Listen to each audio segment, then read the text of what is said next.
Are you or someone you know suffering from chronic scrapwood syndrome? Oh, hi, I'm Obi here at Obi's Crafts and Stuff. And if you're like me, you have scrapwood coming out of every nook and cranny of your shop. Every nook and cranny. In this video, I'll show you how I get rid of some of my scrapwood. I'll take my dad's old boot jack that keeps breaking, and I'll use it as a template to make these new ones out of scrap wood. For those of you who don't know what a boot jack does, I'll have my lovely assistant demonstrate for you.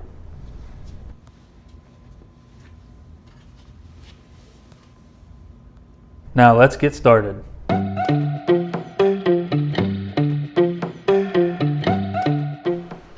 With the original boot jack traced out, I pick through my pile of scraps and I find some maple strips, padauk, and a nice piece of walnut.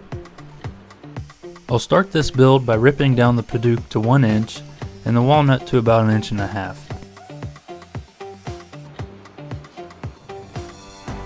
The walnut is a little thicker than the other wood, so I set the stop on my planer and I get them all pretty close. This will make life easier when I go to glue the boards up.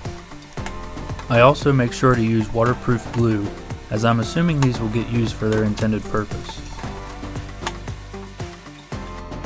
While the glue is curing, I grab another scrap from the pile to cut the feet.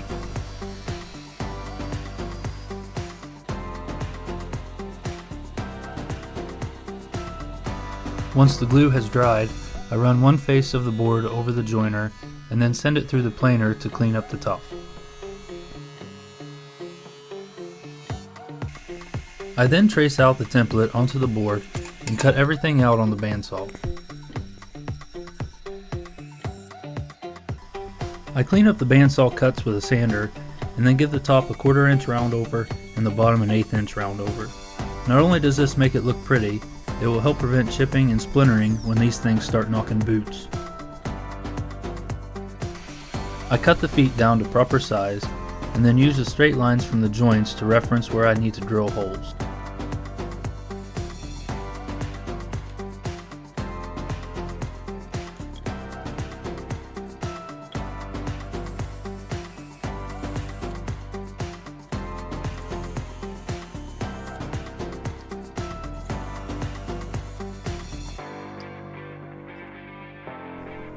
After I drill the holes, I sand everything down to 200 grit. I then coat the top of the foot with glue. I let this sit for a few minutes since the end grain will soak in most of it. I then use the tackiness of the glue to help hold the foot in place while I transfer the holes from the board. I drill the holes deeper, wipe off the sawdust, and apply more glue. I then screw the foot and the board together with some coarse threaded screws. Plug the holes, then cut and sand everything smooth. And now we're ready for finish. I put the first coat on pretty heavy, and this will get a few more coats than normal considering what these are for.